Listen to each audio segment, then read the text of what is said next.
fantastic morning. Badwam Ahosepe Mezido is the Fantador president for the Brothers and Sisters Association. I have a same kind of pay more the same money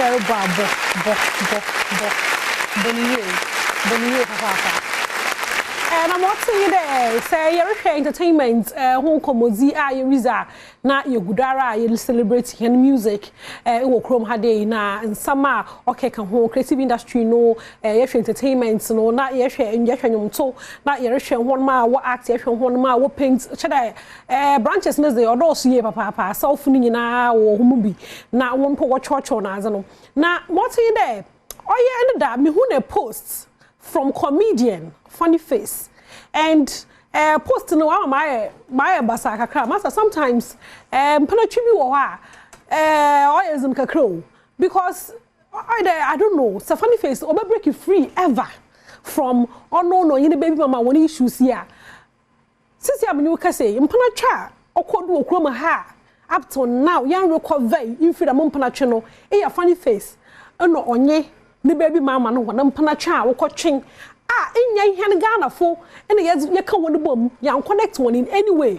Now, so no, you but they able sorry biano, not buzz boss or kodo on social media. And that Funny Face, a post. Now, post no, or extra post now, or a response, now Ozrema, ne baby mama no, wobble crock account on an interview there. Umpono, Abrana Onyis and Funny Face, neba around 8 months no. And now, on your boyfriend for fun. Obia only 8 months on your boyfriend for fun. Now, Funny Face has some no one dance in another church has some no day. Mamma kind of craving show. 2 months, in 2 months in your boy. Ma'am would more information in her. Now say, Ejima must about. But Mamma kind of craving show. Margin share if I don't say me who you are there. Funny Face, what's up? Like, what's up? Funny Face, a move on. Oh yeah, nah. What is it? Oh yeah, bazaar. What is it? Girl, no, like oh yeah, done more. Why a bazaar? Why you're billing to me, yebi? Like, why can't Funny Face move on? And I pay move frustration in onion because say you share after on you girl want some summer or na. And yama because of this relationship, Funny Face. What for more chrome hano? Mame, also when you are or coach wa bodam wom wa kokot wo ho wa the car phone kofodo chede nsama wa ba out just because like we hwanyim gwa simple offer da nsami we nyim gwa sa Funny Face wa for mu wodam nsami ho why the Funny Face on jam monka why don't you ma get no fa no na so fa no mo po chowo ane pay one no why Funny Face na yankofo one no what to Funny Face for Funny Face na busuafo nye hwanom today bia osade or respond to the baby mama no between I no baby mama one na yanyim no okrom ha Funny Face I wona yanyim o aya me sisi ageli bo aba popular am ageli sisi ampo blogger so mo fer ho any interview who is she Funny Face baby mama like Funny Face please get a hold of yourself. Now say you if you free prison bay while na kagina social media ni the boom there you kind of one chow. Like and your new girlfriend as a neighbor posty. Funny Face, what is it? Oya basama. Anti mpono say na dwunu mpono ho ne kakra. Inti Funny Face only true friends and ebusuafo bia nti obotu mo abo na. And pay the questions on my mind, you know, bebre. Into no say, oh, wadofu. I'm hampado so wadofu zampon. Chowon for a Funny Face to order. Aye. A rabban moba can one can. No Funny Face. Keep being Funny Face. Keep being the comedian we know. Yempani ye bet say, I want you baby mama when issues biom. We are tired. Say as many case a video. A could drop a bini video. Maybe some more asan watch biom. Na some academ. Elbow drop a video and a picture. I was evidence. Now a police for Ghana police person have a chubio. Set up Funny Face. Set up. I am Panacha.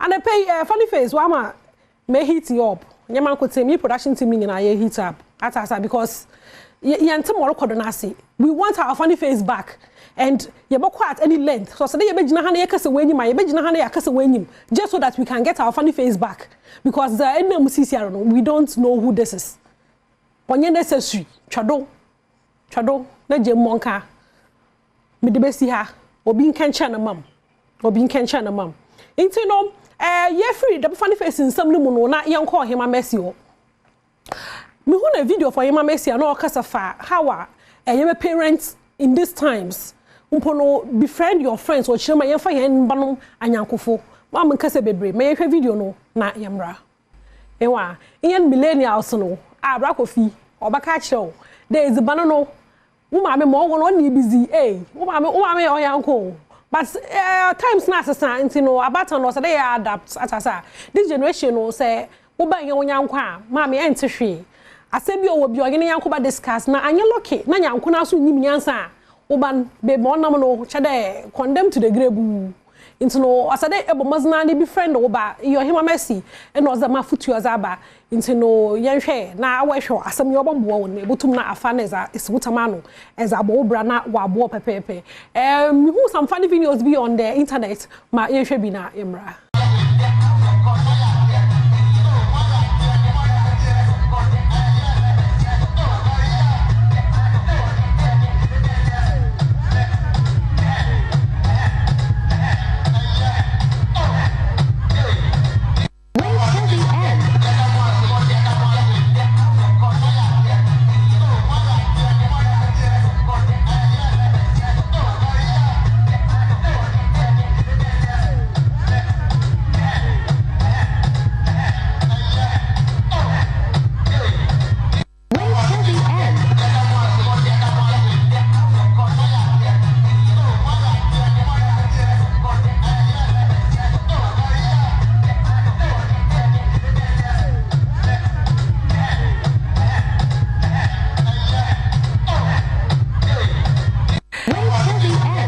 na one in the name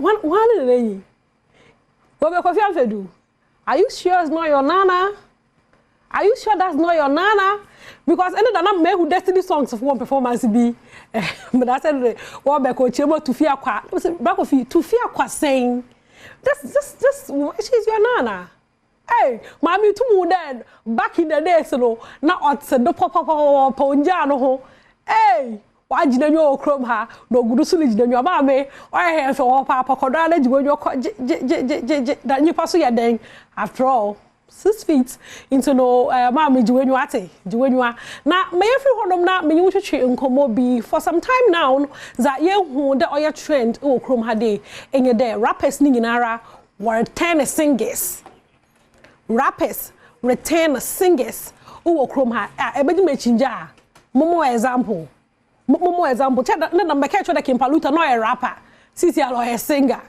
ma ye hwe eno baroni no onye Kimpaluta won nyom wallet won what are singing instead of rapping for to into no a trend na mama back to back rappers ha wo krom hade am ye hu de sisi aro no enyom to no ahe wonde ye hu de white to nyom no so ye hu de wafa afankasa enyom ne ye de wankasa na ye follow one ti ye bisa anepe there mpono rap re ye wana rap or ye wana because the latest okra ye hu ye kweku flake me you can say we release a singing song pao te nyum no te no so kan enyum no ye da on enyum ye da wan kasa kweku flake and ozi ni hu ani ozaba sister mi na oja na ncha no ho no ndabo no then no me ka de and pay me pay from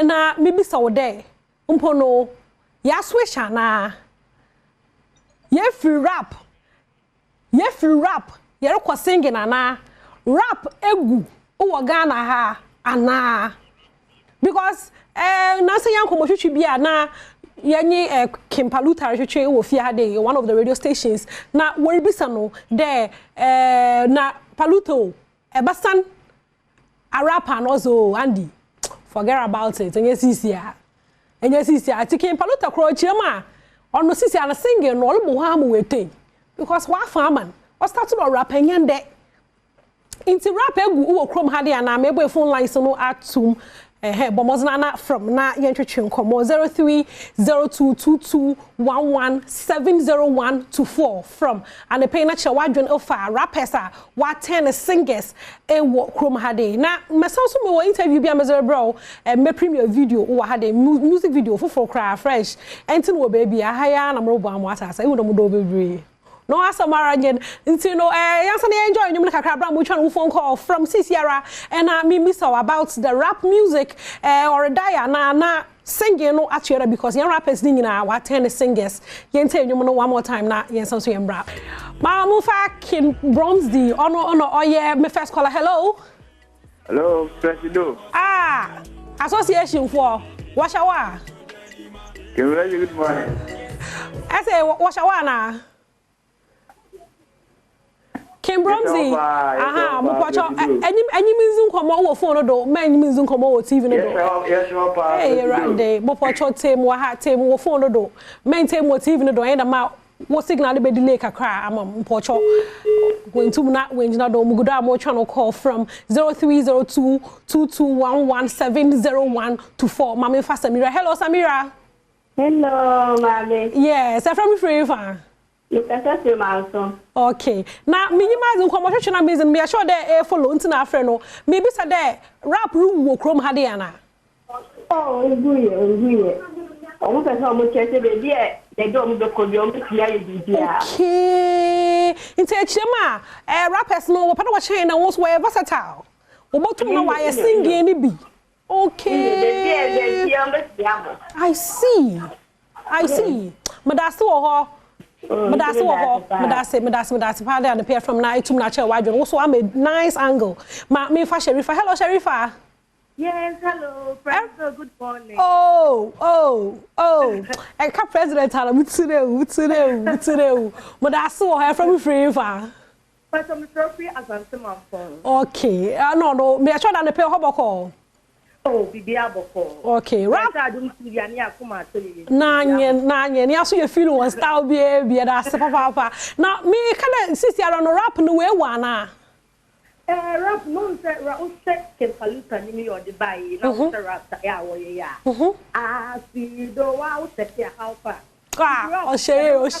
On say ye ni na be se karate.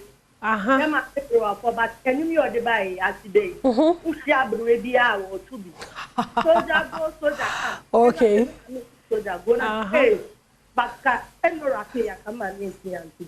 Rap me but said ye be ya mro upon to be no. And rap na perform. Inti a vampire rap me betting as someone who studio.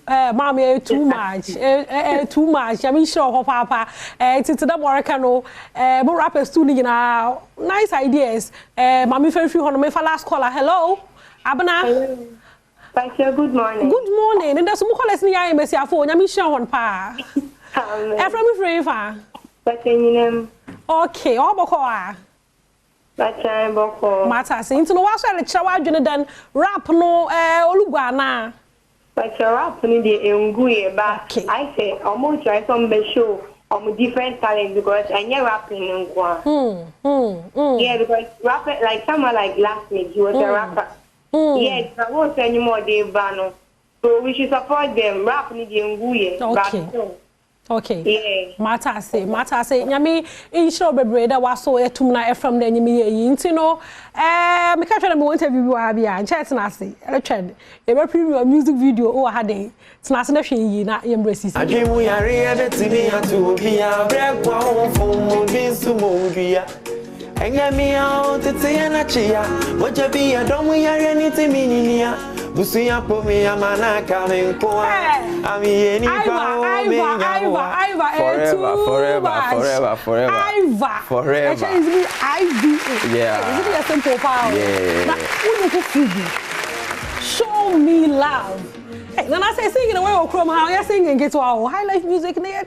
Yeah, that was it. Come on. And I'm like come up papa show me love. Yeah. Why don't show you love no? Actually this is a mental health song. I see. Yeah, omo sebi omo adwemu anya ya omo anya yare omo adwemu no omo hia odo actually me project we krasenka me ye na nka media pe sika. Okay. But I spoke to Cassius, which is one time entertainment. And no chem said no, we nya dia odebepe sika a good idea na waye no. Nti we crampo said ko Ghana Mental Health Authority. Okay. And but Oyenadwin said that me akasa me fa e kan bibia. Wow. Nti ono ana obo ho kaye ho bibia. Nti say if Ghana Mental Health Authority who know some person me a on the new problem. Okay. But this is also a song that the campaign mental health. Sometimes just love, affection, bit much change the whole situations. And sometimes mental conditions ni bo no ma nipa ninya na bo say we free your friend say abusuam and then you no free abusuam kwa na abusuan ni timi po no. I make capture sa na ma we nyina e wo enyum. So purely it's about mental health. It's good. Osanda your mental health awareness month. This month yes honoma ya so dey keke ye ho dey mental health is real. But you may lose wadun at any time. Obia down it's good part as you be them as aba. One of the things that oma nkofo what's a pen tampayo do. Sir. Inti says the yansan show one love them brother ya or obasana way to win your one back. Brother, we have more 2 CDs starting. I ask my papa. All social media platforms. As ye premiere and what say, you know, after I had no so called you can say YouTube, any other video streaming channels and so on. There you can say Ubenya. What will people do see mental health illnesses, no respect of persons. Yeah, anytime that's a very profound statement. And so why you be a boy you know it was school bibia yeah, now the woman crampon say sometimes these mental conditions, you know, developmental process. Sometimes because of societal we are situations I'm finding on myself, you know, developmental process and a milestone. Crossing papa. Okay. And then omunya eba beye you can say adwimu yare. I see. Yeah, so then nkofo we bring him. Na nkofo we bring so adwimi say adwimu yare de be wa you be bone na ya boni dua. Okay. Na e bi aka no. Da bi. Wanted them. Enye spiritual.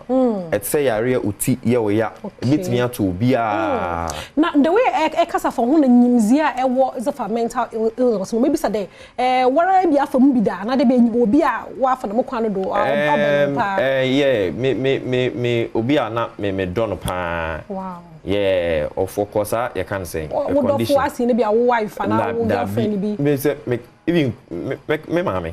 Wow. My family make say. Wow. Yeah. No go to the new year. Yes. Wow. They show the love. That's it. That's good. Yeah. And that is no company ade ho hia me pese Ghana fo nyina ho ni say. Sa ade na eba ebitima you be first of all.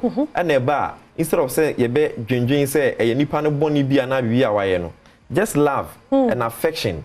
Sometimes you see them twemu even baby ayare sabia no because oma dwen no kwa na de ne beko ampa say if obi odo no na abusuafo bi wona say ombetumi asomu a na wakopembo azama no ye nembre na yembre ntino quickly e be obi peda obo ma because oyi ono why the NGO adwuma bi o ntino for number to go na for social media handles to go so obi peda or reach out okay enti me social media handles no first e bibia Iva forever with the exception of TikTok and Instagram Iva no _ answer forever number and forever no FOREVA. Ha sanes na me telephone number in case of say nkofo person mo ba board na ye campaign kese ni critical awareness na number na 0247 502950 0247 502950 and as enye no crampo na or reach out to me boss Cassius me so obi ani mo mu anum si to reach out to one my boss to reach out to Cassius eno so no bibia obia no no wa samara nyina Iva nyame shop papa in times like this no wait to me two waste what I wo enyen mu mpeska nyom na as aboa mental health awareness ejuma no nyame shop bebre Iva but that's part so na pay be cancer wa hade nti no first time airplay show me love Iva no zenyu fufu azaba YouTube won ko hon ko hwaman no onya sika kakra so infri hono mo fom push ejuma no cause campaign ejuma on the phone crying to one was na woman support we here bia na ontum na onye adwuma no na onye ni ye into no be the best had dey awa jimbanyim ye nyame show bebe obe Kofi Ampedu ye head of production so na so no so masen mutum ze nyina am ze bro nyame show bebe camera for wa had dey osmosis sound nyame show nyina saponis amboniz na samabanti no wa samara into the show me love no not make care when they won't show funny face love because obi mantase nti no ye hihia na funny face bra munya wa tu kakra na hag no e bia ye ndama obokọ ye zaman me the best ha dey nyame ya adoma ye basa na ye hia